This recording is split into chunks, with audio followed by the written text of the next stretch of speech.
Hello नमस्कार। स्वागत है आपका एक बार फिर से विद्या जोन यूट्यूब चैनल पर। जैसा कि आपको विदित है कि यहाँ पर हम पटवारी भर्ती परीक्षा हेतु नेशनल करंट अफेयर्स की बात कर रहे हैं और आज की क्लास है वो हमेशा की तरह बहुत ही ज़्यादा महत्वपूर्ण होने वाली है। और अगर आपने पिछली क्लासेस देखी हैं तो आपको पता है कि किस प्रकार के प्रश्न और किस प्रकार का कंटेंट यहाँ पर आपको करवाया जा रहा है। तो आज की क्लास हमेशा से और ज़्यादा महत्वपूर्ण है क्योंकि आज का कंटेंट है बहुत ज़्यादा परीक्षा की दृष्टि से इम्पोर्टेंट रहने वाला है। तो चलिए शुरुआत करते हैं। पहला प्रश्न आपके सामने है और पहला प्रश्न क्या कह रहा है, असत्य कथन की आपको पहचान करनी है। कौन सा कथन असत्य है इनमें से? पहला कथन क्या कह रहा है, ल्यूपेक्स मिशन भारत का 5वां चंद्र मिशन है। तो बिल्कुल सही है, ल्यूपेक्स है वो भारत का 5वां चंद्र मिशन है। इसका नाम ध्यान में रखना, क्या नाम है? ल्यूपेक्स मिशन है। कथन बिल्कुल सत्य है।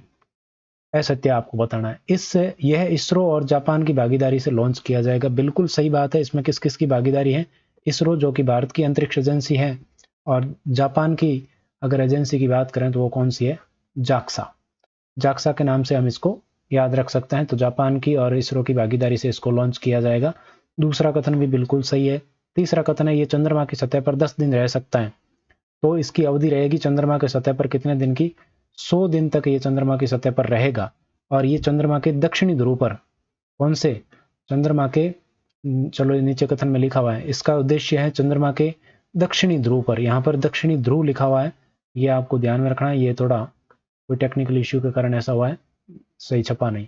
ध्रुव पर पानी और अन्य मूल्यवान संसाधनों की खोज करेगा। तो बिल्कुल सही है ये कथन भी।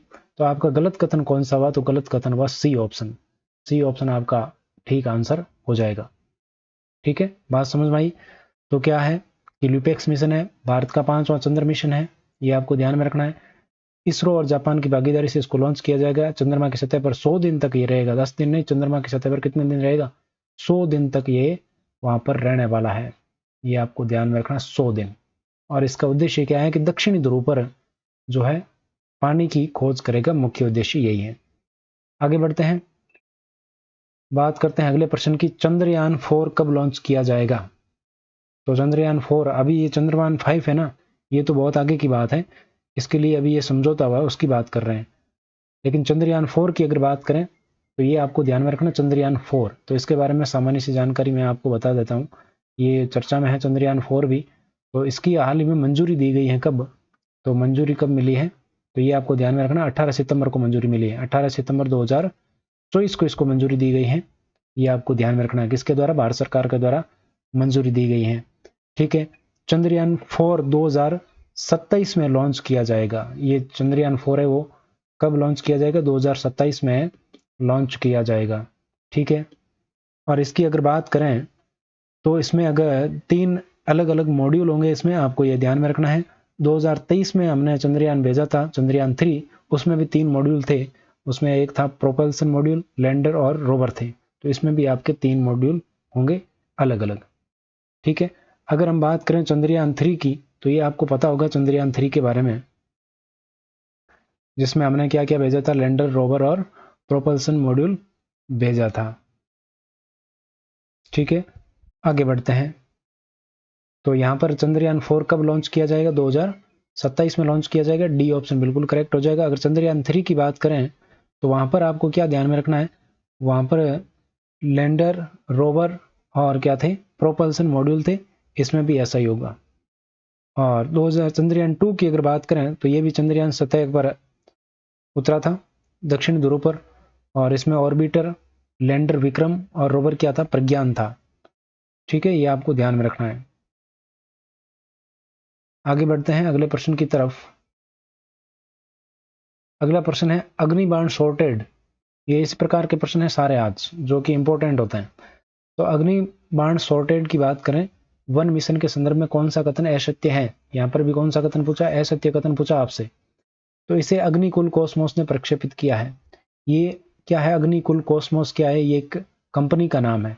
ये एक स्टार्टअप कंपनी है। स्टार्टअप कंपनी जो कि कहाँ स्थित है? चेन्नई में स्थित है। ये प्राइवेट कंपनी है, चेन्नई में स्थित है। इसके द्वारा इसको प्रक्षेपित किया गया है, इसका परीक्षण किया गया है। इसे भारत के पहले निजी लॉन्च पैड, भारत का पहला निजी लॉन्च पैड यानी कि प्राइवेट लॉन्च पैड कौन सा है? धनुष है। ये भी इंपॉर्टेंट है, ध्यान में रखना। पूछा जा सकता है कि भारत का पहला निजी लॉन्च पैड कौन सा है, तो ये धनुष है, और धनुष के द्वारा ये लॉन्च किया गया। और ये धनुष आपके कहाँ पर स्थित है, तो ये है आपके श्रीहरिकोटा में, श्रीहरिकोटा। ठीक है, आगे बढ़ते हैं। तो ये दो कथन तो बिल्कुल सही हो गए। तीसरा, ये 3D प्रिंटेड इंजन युक्त है जिसमें इकोनेल धातु का प्रयोग किया गया है। ये भी अच्छा प्रश्न है, अच्छा पॉइंट है। इकोनेल धातु का यहाँ पर प्रयोग किया गया है। 3D प्रिंटेड है ये इंजन है, इसमें वो कौन सा है, 3D प्रिंटेड है। और ये आपके इस प्रकार अगर बात करें तो दुनिया के पहले रॉकेट का परीक्षण था ये 3D प्रिंटेड इंजन वाले का। 3D प्रिंटेड इंजन का जो रॉकेट है इसका ये पहला परीक्षण था। ठीक है, तो तीनों ही कथन बिल्कुल सही है, तो इनमें से कोई नहीं आपका उत्तर हो जाएगा डी ऑप्शन। ठीक है, ध्यान रखना इसका, डी ऑप्शन आपका बिल्कुल करेक्ट हो जाएगा। कथन वाले प्रश्न है, और जहां ऑप्शन वाले होंगे तो ऑप्शन वाले प्रश्न भी आपको मिलेंगे। अगला प्रश्न देखिए, भारतीय अंतरिक्ष स्टेशन के संदर्भ में निम्न कथनों पर विचार कीजिए और सही कथन की पहचान कीजिए। भारतीय अंतरिक्ष स्टेशन की बात हम कर रहे हैं, तो इसकी अगर बात करें तो देखो, पहला कथन है इसे 18 सितंबर 2024 को मंजूरी मिली, तो बिल्कुल सही है। इसका प्रस्तावित मॉड्यूल का नाम क्या है, BAS-1 है, भारतीय अंतरिक्ष स्टेशन 1 आपको ध्यान में रखना है, भारतीय अंतरिक्ष केंद्र। इसे भविष्य में मानव युक्त मिशनों के लिए भी डिजाइन किया जाएगा, यानी कि इसको इस प्रकार से डिजाइन किया जाएगा कि फ्यूचर में अगर हम मानव युक्त मिशन भेजें तो भी ये हमारे उपयोगी हो। दिसंबर 2035 तक भारतीय अंतरिक्ष भारतीय अंतरिक्ष स्टेशन है, इसकी पहली यूनिट पूरी करने का लक्ष्य रखा गया। बिल्कुल सही है, तीनों ही कथन सही है। 2035 तक एक भारतीय अंतरिक्ष स्टेशन है वो कंप्लीट कर लिया जाएगा, और 2040 तक भारतीय क्रू चांद मिशन भी भेजा जाएगा, तो ये आपको ध्यान में रखना है।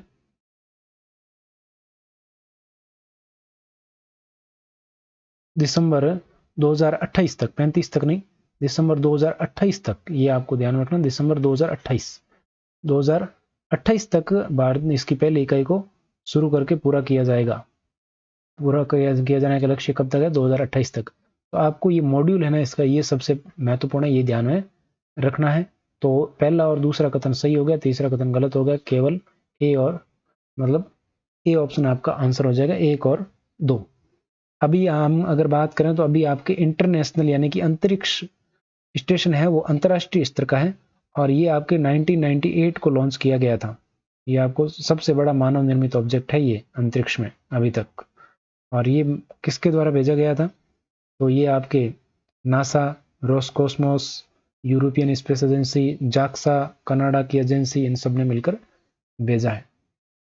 आगे बढ़े, अगला प्रश्न देखो, हाल ही में समाचारों में रहे इल्सा, मुर्सान और लाल क्या है। इल्सा, मुर्सान और लाल क्या है, ये ऐसे प्रश्न पूछे जाते हैं, आपको ध्यान में रखना है कि यहाँ पर आपके 3 जो मंगल ग्रह है उसके बारे में ये आपको ध्यान में रखना है। किसके बारे में, मंगल ग्रह।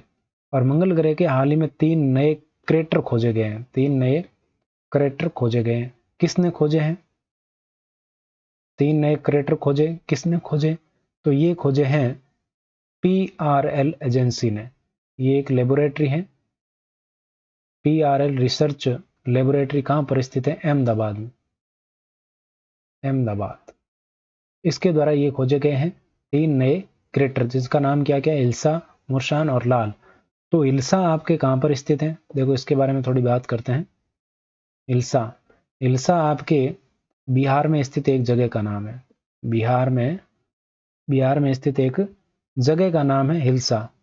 और मुर्सान की अगर बात करें तो मुर्सान नाम क्यों दिया गया, ये आपके यूपी में स्थित एक जगह है, यूपी में एक जगह है, और ये भी एक जगह का नाम है। ठीक है, जगह का नाम भी है, ये भी ध्यान में रखना। और ये मंगल ग्रह के क्रेटर्स के नाम दिए गए हैं। और तीसरा, लाल नाम इसको क्यों दिया गया है, ये आपको ध्यान में रखना है।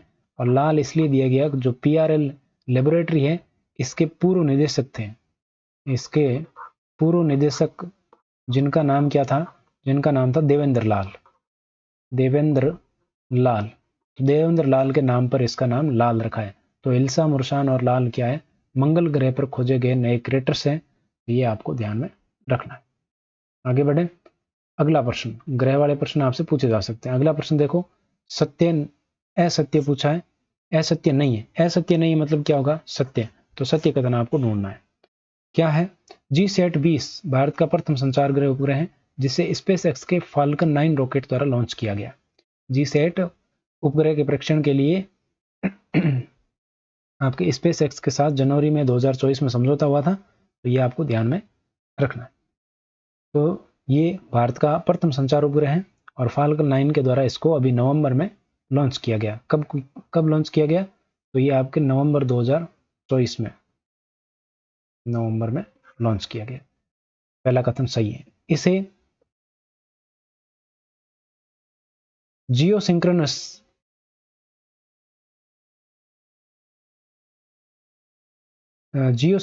ट्रांसफर ऑर्बिट में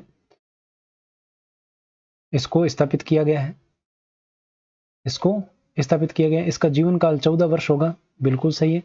इसे हवाई जहाज में उड़ान के दौरान इंटरनेट की सुविधा मिलेगी। हवाई जहाज में उड़ान के दौरान इसकी इंटरनेट की सुविधा मिल सकेगी। बिल्कुल इसी के लिए तो इसको लॉन्च किया गया है। जीसैट उपग्रह आपको ध्यान में रखना है। जीसैट, इसको एक नाम और ध्यान में रखना, जीसैट N2, इसी के लिए काम में लिया जाता है जीसैट N2। तो जीसैट N2 है ये आपके यहाँ पर असल मुद्दा है। जीसैट N2 प्रथम संचार गृह उपग्रह है और इसको जियो सिंक्रोनस ट्रांसफर ऑर्बिट में स्थापित किया गया। बस आपको ये जो लास्ट वाली लाइन है इसको थोड़ा ध्यान में रखना। हवाई जहाज में उड़ान के दौरान इसकी इंटरनेट की सुविधा मिलेगी। 14 वर्ष इसकी लाइफ टाइम होगी, ध्यान रखें।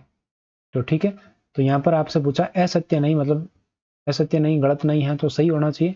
तो यहाँ पर असत्य है वाला कर लो, नहीं तो यहाँ सेट नहीं बैठ रहा। असत्य है, ऐसा कर लो कि कौन सा असत्य है। असत्य है तो इसमें असत्य कोई नहीं है, तो इनमें से कोई नहीं आपका उत्तर हो जाएगा।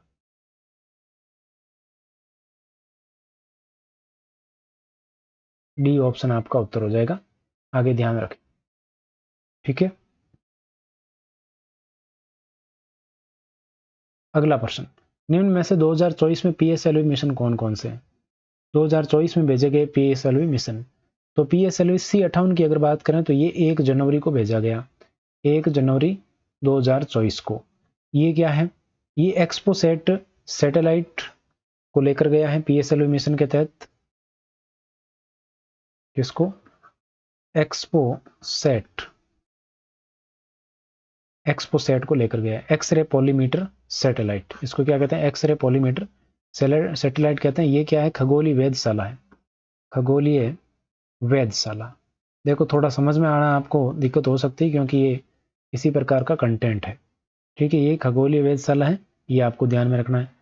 पीएसएलवी 59 की अगर बात करें तो इसको अभी भेजा गया 5 दिसंबर 2024 को, 5 दिसंबर 2024 को भेजा गया। और इसके द्वारा कौन सा मिशन भेजा गया? तो इसके तहत भेजा गया प्रोबा 3 मिशन, प्रोबा 3 मिशन भेजा गया। प्रोबा 3 मिशन की अगर बात करें तो ये आपके इसका उद्देश्य क्या है? तो ये आपके इस प्रोबा 3 मिशन का उद्देश्य सूर्य का अध्ययन करना, सूर्य के परिमंडल का अध्ययन करना, सूर्य के परिमंडल का अध्ययन करना। फिर है पीएसएलवी C60, तो पीएसएलवी C60 को कब भेजा गया? इसको भेजा गया 30 दिसंबर 2024 को। और इसके द्वारा क्या, इस मिशन में पेलोड के रूप में एक्सपोसैट एक्सरे पॉलीमीटर जो सैटेलाइट है इसका परीक्षण किया गया, ये आपको ध्यान में रखना है। और इसके तहत आपको एक और ध्यान में रखना है, इसके अलावा क्या ध्यान में रखना है? एक आपने नाम सुना होगा स्पेडेक्स, स्पेडेक्स मिशन। तो स्पेडेक्स मिशन किससे संबंधित है? अंतरिक्ष के डॉकिंग, अंतरिक्ष में डॉकिंग से संबंधित है। अंतरिक्ष में क्या है? डॉकिंग से संबंधित मिशन है स्पेडेक्स, ठीक है।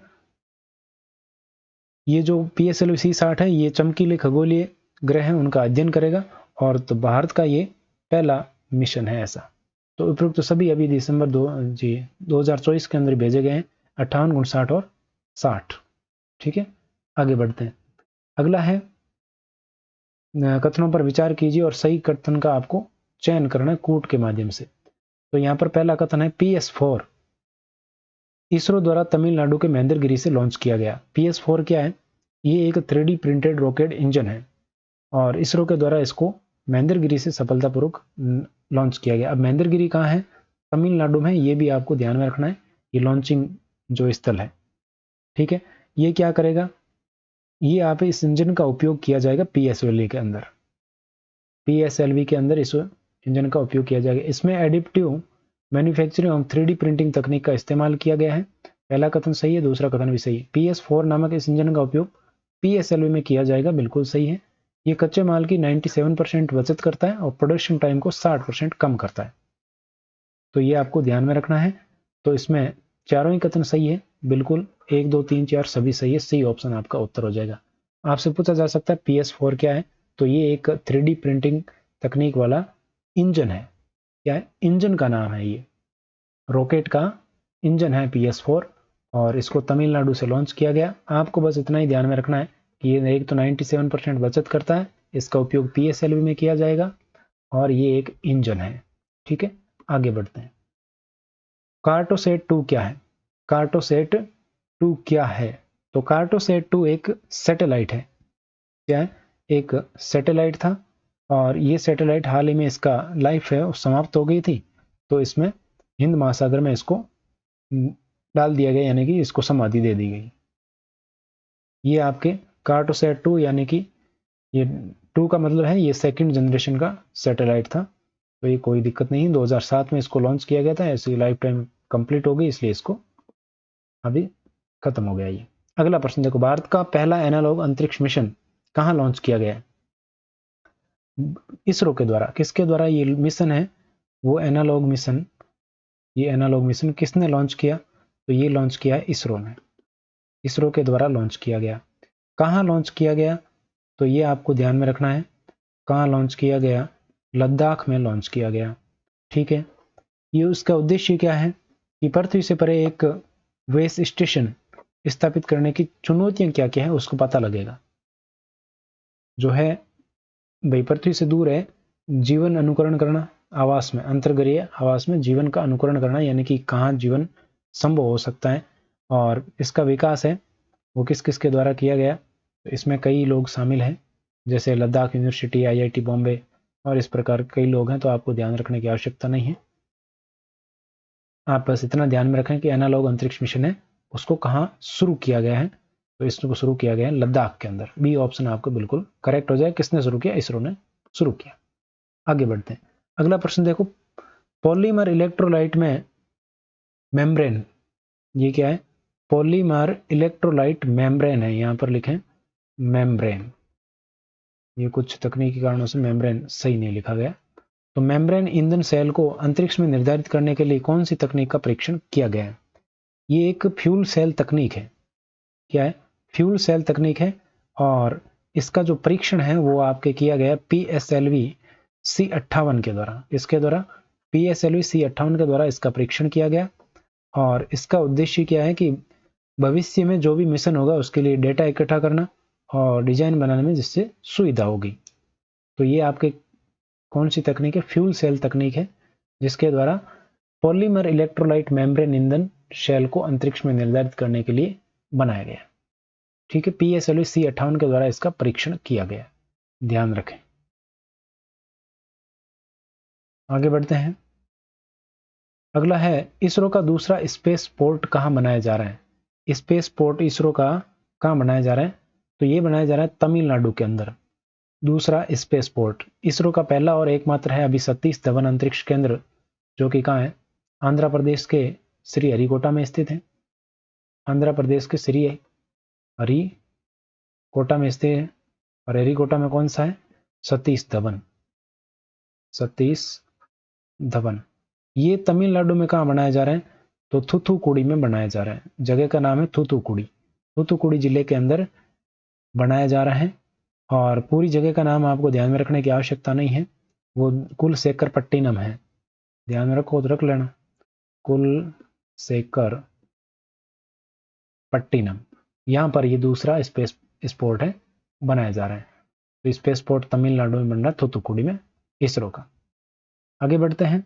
अगला है, हाल ही में IIT मद्रास द्वारा भ्रूण मस्तिष्क एटलस क्या कौन सा है? आईआईटी मद्रास ने क्या बनाया? ध्यान रखना, आईआईटी मद्रास, ये पूछा जा सकता है, अच्छा प्रश्न है। आईआईटी मद्रास के द्वारा क्या विकसित किया गया? भ्रूण मस्तिष्क एटलस विकसित किया गया है। मद्रास के द्वारा भ्रूण मस्तिष्क एटलस, ये आपको ध्यान में रखना है। इसी ने हाल ही में भ्रूण के मस्तिष्क की सर्वाधिक 3D तस्वीरें खींची थी। तो इसके लिए है दारिणी, कौन सा है? दारिणी है। दारिणी के आगे 117 लगा हुआ मिले तो भी आपको ध्यान में रखना, दारिणी 117 है, ठीक है। और भाषिणी आपके बहुभाषिकता को बढ़ाने के लिए एक जो है प्रोग्राम है, ये आपको ध्यान में रखना है। आगे बढ़े, आईआईटी मद्रास ने लॉन्च किया है। किसने बनाई है भ्रूण मस्तिष्क एटलस? आईआईटी मद्रास ने बनाई। नाम क्या है? दारिणी 117 है। आगे बढ़ते हैं, अगला प्रश्न देखो। अगला प्रश्न है, इसरो का चर्चित डॉकिंग मिशन कौन सा है? अभी हमने बात की थी, ये इसरो का एक मिशन है जिसके तहत अंतरिक्ष यानों को डॉकिंग करना, अंतरिक्ष के अंदर ही क्या करना? डॉकिंग करना। तो ये आपको ध्यान में रखना है। ये कौन सा है? स्पेडएक्स मिशन है। गगनयान मिशन, मानवयुक्त मिशन, और आदित्य 11 की बात करें सूर्य से संबंधित है। और यहां पर ये चेजर लिखा हुआ ना, तो चेजर प्लस टारगेट, चेजर और टारगेट ये दो उपग्रह हैं। क्या है? दोनों उपग्रहों के नाम है और इन उपग्रहों को अलग अलग कक्षाओं में प्रक्षेपित किया जाएगा इस मिशन के तहत, डॉकिंग मिशन के तहत, ठीक है। आगे बढ़ते हैं, अगला प्रश्न है, विश्व का पहला लकड़ी के पैनल वाला उपग्रह कौन सा है? विश्व का पहला लकड़ी के पैनल वाला उपग्रह कौन सा है वो आपको बताना है। यहां पर नाम लिखा हुआ है, तो लकड़ी के पैनल वाला कौन सा उपग्रह है बताइए फटाफट से। तो यहां पर अगर बात करें तो ये है लिग्नोसेट। कौन सा है? लिग्नोसेट। बी ऑप्शन आपका बिल्कुल करेक्ट हो जाएगा, ये आपको ध्यान में रखना है। और जो ये आपके पोलरिस ड्रोन दिख रहा है, पहला ऑप्शन, ये आपके क्या है? ये विश्व का पहला कमर्शियल, क्या है? कमर्शियल स्पेस वॉक मिशन है, स्पेस वॉक मिशन। तो विश्व का पहला है, तो थोड़ा ध्यान में रखना कि विश्व का पहला कमर्शियल स्पेस वॉक मिशन कौन सा है? तो पोलारिस डॉन है। डॉन है स्पेस में वॉकिंग करेंगे। और उसके बाद अगर बात करें तो ये एक्सियम 3 मिशन क्या है? ये एक्सियम 3 की बात करें तो ये आपके इसकी जो क्या कहते हैं, पहला मिशन है जो वाणिज्यिक मिशन है, ये भी अंतरिक्ष स्टेशन के लिए पूर्णतः यूरोपीय वाणिज्यिक मिशन है, ये आपको ध्यान में रखना। इतना कोई ज्यादा महत्वपूर्ण नहीं है, आप लिग्नोसेट को ध्यान में रखें। लकड़ी के पैनल वाला उपग्रह है, बी ऑप्शन। और एक ही पोलारिस ड्रोन को ध्यान में रख लें। अगला है, भारत का पहला मधुमेह बैंक कहां स्थापित किया गया? भारत का पहला मधुमेह बैंक, तो मधुमेह बैंक की अगर बात करें तो ये कहां पर स्थापित किया गया है? तो भारतीय चिकित्सा अनुसंधान परिषद और मद्रास का मधुमेह अनुसंधान ने मिलकर संयुक्त रूप से भारत का पहला मधुमेह बैंक स्थापित किया है। कहां पर? चेन्नई के अंदर स्थापित किया गया है। इसको एक नाम दिया जाता है बाचो बैंक। क्या नाम है? बाचो बैंक है। और ये बाचो बैंक ऐसी सुविधा है जिसमें चिकित्सा के अंदर कोई अनुसंधान करना है तो उसके लिए यहाँ पर नमूने हैं वो एकत्रित किए जाते हैं। और भारत के अंदर कुल कितने बाचो बैंक है? तो 19 है, ये ध्यान में रखना है। तो मधुमेह बैंक, ये बाचो बैंक है एक प्रकार का। कहां पर स्थापित किया गया है? चेन्नई के अंदर स्थापित किया गया है, भारतीय चिकित्सा अनुसंधान परिषद और मद्रास अनुसंधान परिषद के द्वारा। निम्न में से सत्य कथन कौन सा है? सत्य कथन बताना आपको। क्या कह रहा है? डीआरडीओ द्वारा गाइडेड पिनाका हथियार प्रणाली का सफल परीक्षण 14 नवंबर 2024 को किया गया। कौन सी है? पिनाका रॉकेट लॉन्चर है, इसका परीक्षण आपके किया गया है 14 नवंबर को, ठीक है। ये कथन बिल्कुल सही है। भारत ने पिनाका रॉकेट को आर्मेनिया को निर्यात किया है, ये सबसे महत्वपूर्ण कथन है, ध्यान में रखने कि पिनाका रॉकेट सिस्टम है, रॉकेट लॉन्चर है ये एक्चुअली, तो ये किस देश को निर्यात किया गया है? तो ये आर्मेनिया को निर्यात किया गया है, सबसे महत्वपूर्ण है। और उपयुक्त दोनों कथन सत्य है।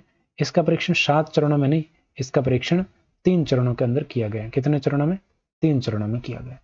तो सबसे महत्वपूर्ण क्या है वो बता दिया मैंने।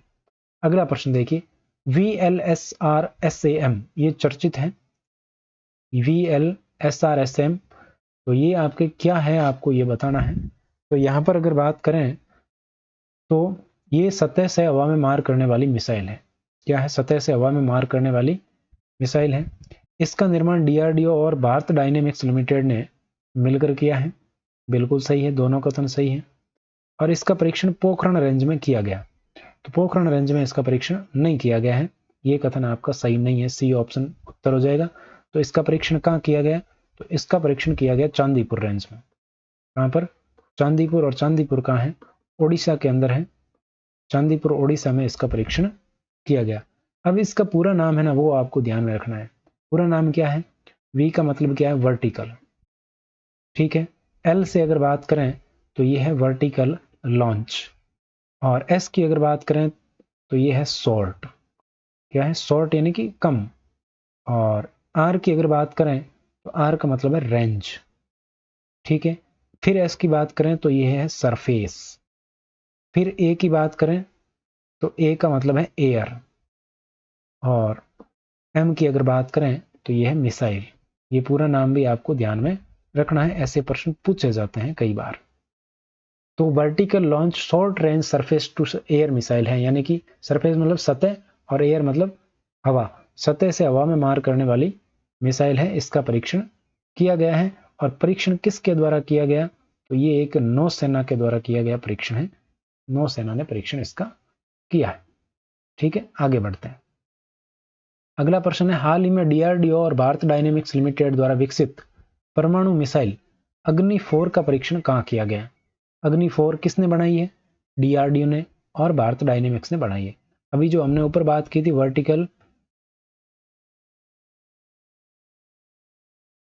Vertical launch short range surface to air missile है, उसकी भी हमने बात की थी, वो भी आपके DRDO और भारत डायनेमिक्स के द्वारा बनाई गई। और यहाँ पर जो अग्नि 4 है ये भी किसके द्वारा बनाई गई है? इन्हीं के द्वारा बनाई गई। तो यहाँ पर अग्नि 4 का सफल परीक्षण है वो भी आपके ओडिशा की चांदीपुर रेंज से किया गया। ए ऑप्शन आपका बिल्कुल करेक्ट हो जाएगा, ये आपको ध्यान में रखना है। अग्नि 4 है वो लंबी दूरी की बैलिस्टिक मिसाइल है, और वो पहले वाली जो बात की थी वो शॉर्ट रेंज है, ये आपको ध्यान में रखना है।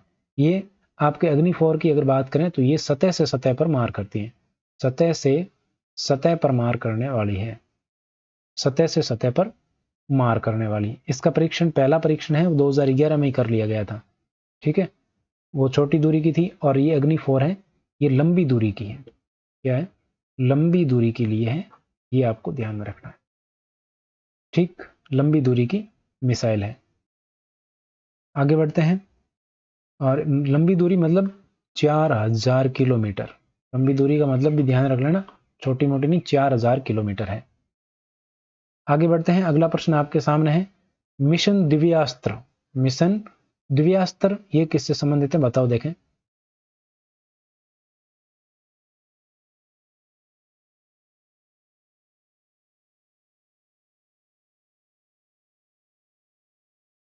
तो यहां पर क्या कह रहे हैं कि अग्नि 4 मिसाइल है, अग्नि 4 मिसाइल का नया अवतार। दिव्यास्त्र, मिशन दिव्यास्त्र क्या है?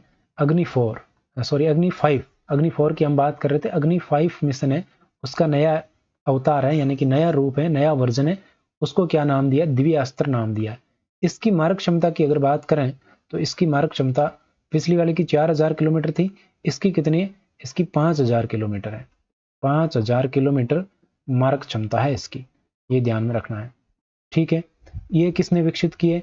ये 100% स्वदेशी और DRDO द्वारा विकसित की गई है। तो बिल्कुल सही बात है, जमीन से जमीन पर मार करने वाली मिसाइल है। और ये MIRV तकनीक पर आधारित है, मतलब मल्टीपल इंडिपेंडेंटली टारगेटेबल री एंटी व्हीकल, ये इसका पूरा नाम है। पूरे नाम से ध्यान में नहीं रखो तो अभी कोई नहीं, MIRV ध्यान रख लेना। उपयुक्त तो सभी कथन सही है, बिल्कुल सही है, अच्छा प्रश्न है, इंपॉर्टेंट है। मिशन दिव्यास्त्र अग्नि वाले प्रश्न पूछे जाते हैं, अग्नि 4 अग्नि 5 ये ध्यान में रखना। आगे बढ़ते हैं। हाल ही में 16 नवंबर 2024 को भारत की पहली लंबी दूरी की हाइपरसोनिक मिसाइल का सफलतापूर्वक उड़ान परीक्षण किसने किया? तो भारत की सबसे लंबी दूरी की हाइपरसोनिक मिसाइल की अगर बात करें तो इसका परीक्षण किसके द्वारा किया गया, ये आपको ध्यान में रखना है। तो ये किसने किया है? डीआरडीओ ने किया है। डीआरडीओ ने किया है, ये आपको ध्यान में रखना है। बी ऑप्शन आपका बिल्कुल करेक्ट हो जाएगा। एक आपको मिसाइल और ध्यान में रखनी है, अग्नि प्राइम। अग्नि प्राइम, अग्नि प्राइम है, इसको अग्नि फर्स्ट के स्थान पर, अग्नि 1 के स्थान पर अभी तैनात किया गया है। अग्नि 1 के स्थान पर इसको तैनात किया गया है और ये अग्नि प्राइम है, ये अब विस्फोटक ले जाने में, परमाणु हथियार ले जाने में सक्षम है। ये एक साथ कई टारगेट भेज सकती हैं, एक साथ कई टारगेट भेज सकती हैं, एक साथ कई टारगेट भेद सकती है, भेदने में सक्षम है। ये एक बैलिस्टिक मिसाइल है, इसका विकास भी डीआरडीओ ने ही किया है। ठीक है, आगे बढ़ते हैं। अगला है, हाल ही में भारतीय सेना हर्मिस 900 ड्रोन किस देश की सीमा पर निगरानी बढ़ाने के लिए तैनात किया है? तो ये आपके किस देश की? आपके पाकिस्तान। पाकिस्तान की सीमा पर निगरानी बढ़ाने के लिए हर्मिस 900 ड्रोन को तैनात किया है। और इस ड्रोन का दूसरा नाम क्या है? इस ड्रोन के दूसरे नाम की बात करें तो इसका दूसरा नाम है दृष्टि 10। इसको दृष्टि 10 के नाम से भी जाना जाता है। ध्यान रखें, इसकी क्षमता है 30 घंटे तक ये उड़ सकता है। हर्मिस 900, ध्यान रखना ये क्या है? ड्रोन का नाम है, पाकिस्तान की सीमा पर इसको तैनात किया। अच्छा प्रश्न है। अगला प्रश्न देखो, अगला प्रश्न क्या है? VSHORRD, ये R एक एक्स्ट्रा लग गया है, RADS, ये क्या है आपको बताना है। तो ये एक मानव पोर्टेबल वायु रक्षा प्रणाली है।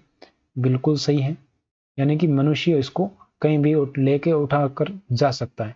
पूरा नाम है V का वेरी, SH का क्या है?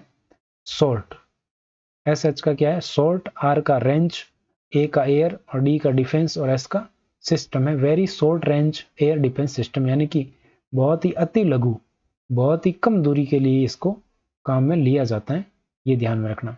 इसका परीक्षण पोखरण फील्ड फायरिंग रेंज में किया गया। तो बिल्कुल यहाँ पर असत्य कथनों की पहचान करनी, असत्य कोई भी नहीं है, इनमें से कोई नहीं आपका उत्तर हो जाएगा। आगे बढ़ते हैं। आज मैंने प्रयास किया थोड़ा फास्ट करवाने का, बाकी देख लो आप। भारतीय यूट्यूब के माध्यम से आप है ना स्पीड बढ़ा सकते हो। भारतीय नौसेना के प्रमुख न्यूक्लियर सबमरीन मिसाइल कौन से हैं? तो भारतीय नौसेना की अगर बात करें तो ये S1B, S2B, S3B ये सभी हैं। भारत की पहली 3 परमाणु ऊर्जा चालित बैलिस्टिक मिसाइल पनडुब्बी हैं, ये तीनों की तीनों। ठीक है, ये आपको ध्यान में रखना है। और हाल ही में S4 लॉन्च की गई है। कब लॉन्च की गई है? 16 अक्टूबर 2024 को इसको लॉन्च किया गया है, 2024 को। अगली क्लास में हम पुरस्कारों से संबंधित और बात करेंगे, इससे भी महत्वपूर्ण क्लास हो रहने वाली है। और इसकी अगर बात करें S4 की, तो इसमें K4 मिसाइलों से K4 मिसाइल लगी हुई है, इसमें K4 मिसाइल लगी हुई है S4 के अंदर ही। कौन सी मिसाइल है? K4। पूछ ले K4 किसमें, तो आपके S4 में। ये क्या है? ये चौथी पनडुब्बी है जो कि आपके परमाणु ऊर्जा से चालित है, परमाणु ऊर्जा चालित, ये परमाणु ऊर्जा से चलती हैं और ये तीनों भी परमाणु ऊर्जा से चलती हैं और ये अभी चौथी है। ठीक है, आगे बढ़ते हैं। तो उत्तर क्या हो जाएगा? उपयुक्त सभी। अगला प्रश्न देखो, K4 बैलिस्टिक मिसाइल के संदर्भ में कौन सा कथन सत्य है? K4 डीआरडीओ द्वारा विकसित दूसरी पनडुब्बी से प्रक्षेपित होने वाली बैलिस्टिक मिसाइल है, यानी कि एक K4 क्या है? मिसाइल है जो दूसरी किसी पनडुब्बी के साथ जोड़कर इसको लॉन्च किया जाता है। प्रक्षेपित मतलब छोड़ा जाता है इसको, तो ये कथन सही है। इसे कलाम 4 के नाम से भी जाना जाता है, बिल्कुल सही। इसे क्या नाम दिया गया? कलाम 4 भी इसको कहते हैं, ये भी सही है। इसका परीक्षण आपके कब किया गया? 27 नवंबर 2024 को नौसेना द्वारा किया गया है, बिल्कुल सही है। तो उपयुक्त सभी कथन सही है, डी ऑप्शन बिल्कुल करेक्ट हो जाएगा। ध्यान रखना ये आपके डी ऑप्शन। अच्छा प्रश्न है ये भी, K4 बैलिस्टिक मिसाइल पूछा जा सकता है। आगे बढ़ते हैं। अगले प्रश्न में क्या है? सही उत्तर का चयन करना है। कथन दिए हुए, आईएनएस त्रिपुट एक क्या है? तलवार श्रेणी का स्टेल्थ गाइडेड फ्रिगेट है जो कि पहला स्वदेशी जंगी जहाज है।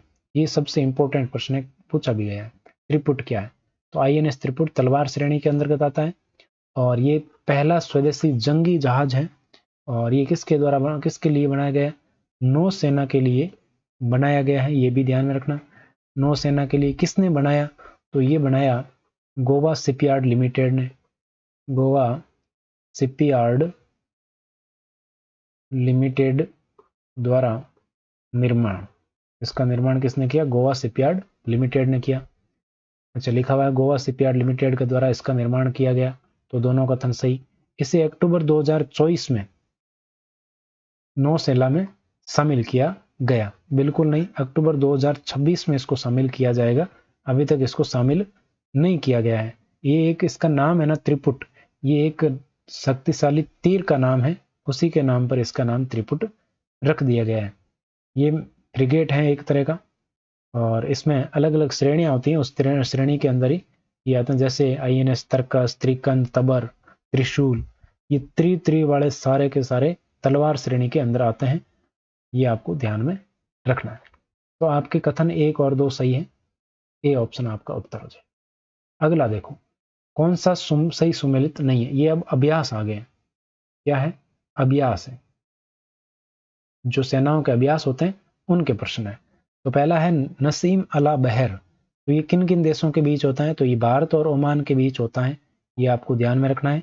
और अभी इसका आयोजन हुआ था गोवा के अंदर। कहां पर आयोजित हुआ? गोवा में आयोजित हुआ। ठीक, यहां पर INS त्रिकंद ने भाग लिया था। पहला है ईस्टर्न ब्रिज। ईस्टर्न ब्रिज की अगर बात करें तो ये अभ्यास भारत और फ्रांस के बीच नहीं, ये भी किसके बीच हुआ है? भारत और ओमान के बीच ही हुआ है, ये भी आपको ध्यान में रखना है। और इसका आयोजन ही ओमान में ही हुआ है, ओमान में ही इसका आयोजन हुआ, ये आपको ध्यान में रखना। ये 7वां संस्करण था इसका। ठीक है, इसमें हवा से हवा और हवा से जमीन पर होने वाले ऑपरेशन की अभ्यास किया जाता है। अगला है सलाइनेक्स, भारत और श्रीलंका के बीच होता है। बिल्कुल सही है, सलाइनेक्स किस किस के बीच होता है? भारत और श्रीलंका के बीच होता है। और इसका आयोजन कहाँ हुआ? विशाखापट्टनम में। कहाँ हुआ? विशाखापट्टनम में इसका आयोजन हुआ और भारत की ओर से इसमें INS सुमित्रा ने भाग लिया था। ठीक, अगला है काजिंद, भारत और कजाकिस्तान के बीच होता है। काजिंद बिल्कुल सही है और ये अभी 2024 में आयोजित हुआ था अक्टूबर में, और ये कहाँ पर हुआ था? उत्तराखंड में। कहाँ पर आयोजित हुआ? उत्तराखंड में। ठीक, तो कौन सा सही सुमेलित नहीं है? बी ऑप्शन सही सुमेलित नहीं है। एक और है अभ्यास वरुण, वो भी किसमें? वरुण अभ्यास की बात करें, वरुण ये किसके बीच होता है? भारत और फ्रांस के बीच होता है। भारत और फ्रांस के बीच होता है वरुण। ठीक है, आगे बढ़ते हैं। और भारत और फ्रांस के बीच और कौन कौन से होते हैं? तो एक होता है डेजर्ट नाइट, डेजर्ट नाइट, और एक होता है आपके गरुड़ अभ्यास, ये भी ध्यान में रखना है, भारत और फ्रांस के बीच होते हैं। अगला प्रश्न देखो, हाल ही में मालाबार अभ्यास का आयोजन कहाँ किया गया? कौन सा अभ्यास है? मालाबार अभ्यास। तो मालाबार अभ्यास की अगर बात करें तो ये कहाँ पर आयोजित हुआ? तो इसका आयोजन है वो विशाखापट्टनम में किया गया। कहाँ पर? विशाखापट्टनम में। ये इसका कौन सा संस्करण था? तो 28वां संस्करण था। किस किस के बीच में होता है? तो ये आपके इसमें कौन कौन भाग लेते हैं? भारत इसमें भाग लेता है, इसके साथ ही ऑस्ट्रेलिया इसमें भाग लेता है, ऑस्ट्रेलिया, और कौन भाग लेता है? जापान इसमें भाग लेता है, प्लस संयुक्त राज्य अमेरिका इसमें भाग लेता है, USA। यानी कि ये 4 देशों के बीच होता है मालाबार। इंपॉर्टेंट है, ध्यान में रखना। अगला प्रश्न देखो, दूरदर्शन किसान द्वारा लॉन्च किए गए AI एंकर कौन से हैं? हाल ही में दूरदर्शन के द्वारा आपके लॉन्च किए गए हैं 2 AI एंकर, और उसका नाम है AI कृषि और AI भूमि। तो सी ऑप्शन बिल्कुल आपका करेक्ट हो जाएगा। और सना आज तक चैनल के द्वारा लॉन्च किया गया था। आज तक जो चैनल है, हिंदी न्यूज चैनल, उसके द्वारा सना नामक का AI एंकर लॉन्च किया गया था, ये आपको ध्यान में रखना है। अगला प्रश्न, हाल ही में चांदीपुर खबरों में था। चांदीपुर, चांदीपुर, ये चांदीपुर वो है अलग है, चांदीपुर वायरस के नाम से खबरों में था। ये गांव किस राज्य में स्थित है? तो ये गांव आपके महाराष्ट्र में स्थित है। ये आपको ध्यान में रखना है। तो आपको ध्यान में रखना है, एक वायरस है निपाह। कौन सा? Nipah virus. और निपा वायरस अभी आपके कौन से राज्य में देखा गया? केरल में। चर्चा में है इसलिए ध्यान में रखना, क्योंकि यहाँ पर क्या है, 14 वर्षीय लड़के की मृत्यु हो गई थी यहाँ पर। तो निपा वायरस कहाँ पर? केरल में। चांदीपुर वायरस हो गया महाराष्ट्र में, चांदीपुरा गांव से संबंधित है। और यहाँ पर भी आपके अभी जुलाई के अंदर कई लोगों की, बच्चों की है, मौत हो गई थी। ये आपको ध्यान में रखना है। इसके अलावा अगर बात करें तो एक आपके होता है मंकी पॉक्स। तो मंकी पॉक्स है, वो भी आपके जो है क्या है, मंकी पॉक्स। तो मंकी पॉक्स की बात करें तो ये एक डीएनए वायरस है। ये कैसा वायरस है? DNA virus. इसके लिए डब्ल्यूएचओ ने पहली वैक्सीन को मंजूरी दे दी है। और इसकी पहली वैक्सीन कौन सी है? MVABN। ये इसकी आपके पहली वैक्सीन है। ये क्या है? पहली वैक्सीन है इसकी। ठीक है, ध्यान रखें। ये क्या? इसकी पहली वैक्सीन है। और ये 18 वर्ष से अधिक आयु के लोगों को 4 सप्ताह के अंतराल पर 2 वैक्सीन लगाई जाएगी। ये 82% प्रभावी बताई जा रही है। आगे बढ़ते हैं, अगला प्रश्न देखिए। अगला प्रश्न है देश की, अब थोड़ा सा समय और लूंगा, देश की प्रथम अंडर वाटर मेट्रो का संबंध किस नदी से है? देश की प्रथम अंडर वाटर मेट्रो। तो यहां पर अगर बात करें तो अंडर वाटर मेट्रो, देश की प्रथम अंडर वाटर मेट्रो का संबंध किस नदी से है? तो ये इसका संबंध है हुगली नदी। और ये कहां पर है? तो इसकी अगर बात कर लेते हैं तो ये आपके, फटाफट में बता देता हूँ, कोलकाता से हावड़ा के मध्य है। और कितनी दूरी? 520 मीटर मार्ग पर ये सफर करेगी, कोलकाता से हावड़ा के बीच में। हुगली नदी के तल से आपके कितनी? 13 मीटर नीचे चलेगी। 13 मीटर नीचे ये बनाई गई है। और इसका उद्घाटन है वो आपके मोदी जी के द्वारा किया गया है, ध्यान रखना।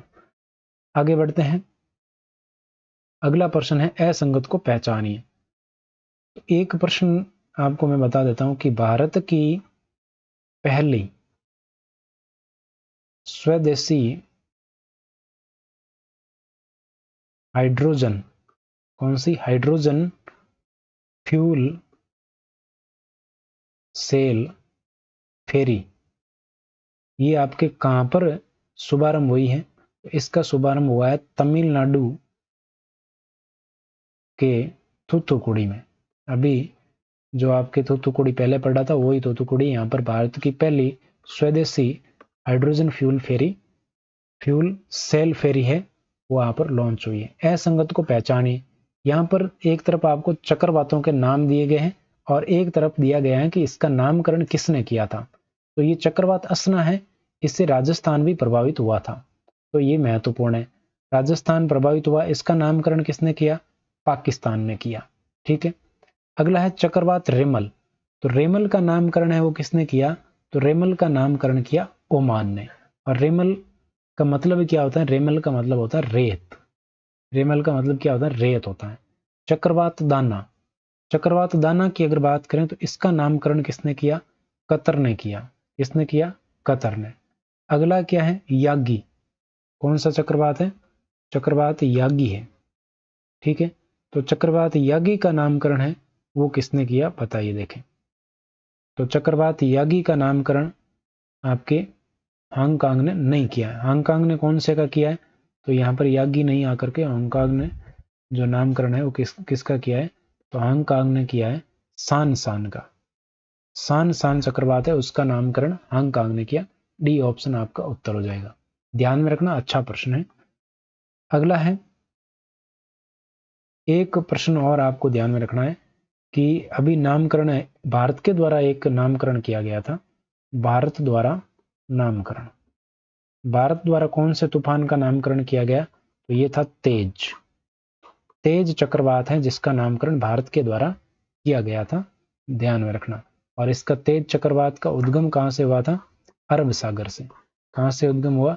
अरब सागर से उद्गम हुआ। ठीक है, आगे बढ़ते हैं। अगला प्रश्न है देश का 56वां टाइगर रिजर्व कौन सा है? तो ये आपको ध्यान में रखना है। श्रीशैलम टाइगर रिजर्व ये कहाँ पर स्थित है? तो ये आपके आंध्र प्रदेश में स्थित है। मानस टाइगर रिजर्व कहाँ है? असम में। ऐसे प्रश्न आते हैं यहाँ पर। गुरु घासीदास तमोर पिंगला टाइगर रिजर्व कहाँ है? तो ये आपके है छत्तीसगढ़ में। कहाँ पर है? छत्तीसगढ़ में। धौलपुर करौली टाइगर रिजर्व कहाँ है? राजस्थान में। और ये राजस्थान के अंदर ये ऑल ओवर अगर भारत की बात करें तो धौलपुर करौली है वो 55वां है और छत्तीसगढ़ वाला है वो 56वां है। ठीक है, ये आपको ध्यान में रखना है। तो आपका उत्तर हो जाएगा सी ऑप्शन, बिल्कुल।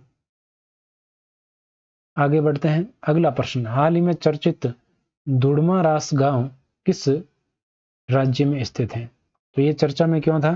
क्योंकि हाल ही में यूएन WTO यानी कि जो विश्व पर्यटन संगठन है संयुक्त राष्ट्र का, उसके द्वारा सर्वश्रेष्ठ पर्यटन गांव के कार्यक्रम के लिए इसको चुना है।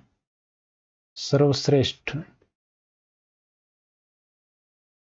पर्यटन गांव कार्यक्रम, तो सर्वश्रेष्ठ पर्यटन गांव कार्यक्रम के लिए इसको चुना गया है। और ये जो दुड़मा रास है ये छत्तीसगढ़ के जो कांगेर घाटी राष्ट्रीय उद्यान है, कौन सा? कांगेर घाटी नेशनल पार्क, इसी में ये स्थित है। ठीक है, तो ये आपके किस राज्य में है ये आपको बताना है। तो ये आपके छत्तीसगढ़ में है। ए ऑप्शन बिल्कुल करेक्ट है। तो कांगेर घाटी नेशनल पार्क का है, ये भी आपका छत्तीसगढ़ में। अगला प्रश्न, अगला प्रश्न है अराकू कॉफी की खेती कहाँ की जाती है? अराकू कॉफी, अराकू कॉफी ये चर्चा में क्यों है? क्योंकि मोदी जी ने मन की बात में जिक्र किया इसका। मन की बात में किस चीज का जिक्र किया? अराकू कॉफी का जिक्र किया। तो ये इसकी खेती होती है आंध्र प्रदेश और उड़ीसा में। कहां पर? आंध्र प्रदेश और उड़ीसा में इसकी खेती की जाती है। अब यहाँ पर दोनों का ऑप्शन नहीं है तो ये सी काट के ये दोनों कर लो। ठीक है, तो सी ऑप्शन बिल्कुल आपका करेक्ट हो जाएगा। इसको 2019 में जीआई टैग भी मिला था अराकू कॉफी का। आगे बढ़ते हैं। अगला प्रश्न, हाल ही में वाणिज्य एवं उद्योग मंत्रालय द्वारा ई वाहन नीति 2024 जारी की गई, बिल्कुल जारी की गई। इस पॉलिसी में सीमा शुल्क दर को घटाकर कितना कर दिया? 15% कर दिया है। ये सबसे महत्वपूर्ण है, ध्यान में रखें। कितना कर दिया? 15%। और इसका लक्ष्य क्या है कि 2040 तक उत्सर्जन तीव्रता है उसको 45% कम करना और 2070 तक शून्य उत्सर्जन करना। तो आपके तीनों ही कथन क्या है? सही है, बी ऑप्शन बिल्कुल करेक्ट हो जाएगा। अगला प्रश्न देखो, असंगत। तो दिलीप ट्रॉफी किसने जीती है? तो दिलीप ट्रॉफी है इंडिया ए टीम ने जीती और इसका उप विजेता कौन रहा? सी टीम। उप विजेता कौन सी टीम रही? सी टीम रही, ध्यान रखना। अगला है सैयद मुश्ताक अली ट्रॉफी, ये सब क्रिकेट की ट्रॉफियां हैं। सैयद अली मुश्ताक ट्रॉफी इसमें किसने जीती? मुंबई टीम ने। और उप विजेता कौन रहा? एमपी। ठीक है, अगला है under 19 Asia cup. Under 19 Asia cup किसने जीता? भारत ने नहीं जीता, ये किसने जीता? बांग्लादेश ने। बांग्लादेश ने जीता और भारत था उप विजेता यहाँ पर। ठीक है, तो ये असंगत हो गया। अंडर 19 महिला T20 एशिया कप, महिला T20 एशिया कप ये किसने जीता? ये भारत ने जीता, बिल्कुल सही। इसमें उप विजेता कौन रहा था? बांग्लादेश। महिला वाले में बांग्लादेश उप विजेता और बिना महिला वाले में बांग्लादेश विजेता। ठीक है, ये आपको ध्यान में रखना। अगला प्रश्न, अगला प्रश्न है एशियन टेबल टेनिस चैंपियनशिप में कौन से संस्करण का आयोजन हुआ है? एशियन टेबल टेनिस चैंपियनशिप के कौन सा संस्करण?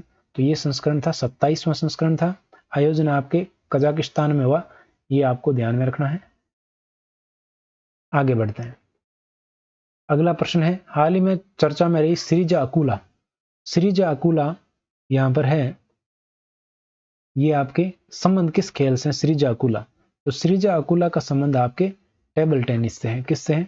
टेबल टेनिस से। ये एक भारतीय टेनिस खिलाड़ी है। कौन है? भारतीय टेनिस खिलाड़ी, भारतीय टेनिस खिलाड़ी है। ठीक, इसके अलावा आपको क्या ध्यान में रखना है कि हाल ही में WTT feeder feeder Corpus Christi 2024 के तहत पहला अंतरराष्ट्रीय खिताब जीता है इसने। किसने? श्रीजा अकुला ने। ठीक है, तो ये आपको ध्यान में रखना है। महिला एकल और युगल टेबल टेनिस में ये मौजूदा राष्ट्रीय चैंपियनशिप है, ये भी आपको ध्यान में रखना है। कॉमनवेल्थ गेम्स 2022 में इन्होंने स्वर्ण पदक जीता था, ये आपको ध्यान में रखना है। ठीक है, आगे बढ़ते हैं। अगला प्रश्न है आपके बैडमिंटन के मलेशिया मास्टर्स 2024 के विजेता कौन है? बैडमिंटन के मलेशिया मास्टर 2024 के विजेता की अगर बात करें तो वो है आपके, विजेता पूछा है, विजेता नहीं, आप यहां पर करो उपविजेता। क्या करो? उपविजेता करो, विजेता नहीं उपविजेता करो। तो उपविजेता कौन है? पीवी सिंधु है, ये आपको ध्यान में रखना है। विजेता आपके चीन था, तो यहां पर उपविजेता ध्यान में रखना, पीवी सिंधु है भारत की। और ये जो आपके दीपिका कुमारी है, ये भारत की दीपिका कुमारी है और इसने रजत पदक जीता है। कौन सा रजत पदक किस में जीता है? तीरंदाजी वर्ल्ड कप 2024 में। तीरंदाजी वर्ल्ड कप 2024 के अंदर इसने जीता। अदिति स्वामी और अहिका मुखर्जी की अगर बात करें तो ये अदिति स्वामी और अहिका मुखर्जी, अदिति स्वामी को छोड़ो, अहिता मुखर्जी आपको ध्यान में रख लेना। ये आपके जो एशियन टेबल टेनिस चैंपियनशिप थी उसमें इन्होंने टेबल टेनिस में पहला पदक जीता था, पहली बार एशियाई टेबल टेनिस में पदक जीतकर इतिहास रचा था। ये भी अहिका मुखर्जी, ये टेबल टेनिस से संबंधित हैं। इससे टेबल टेनिस। तो ये थे आज के प्रश्न, कैसे लगे कमेंट करके जरूर बताइएगा। मिलते हैं नेक्स्ट क्लास में, आज के लिए बस इतना ही और थैंक यू सो मच। कोई सुझाव हो तो जरूर बताएं।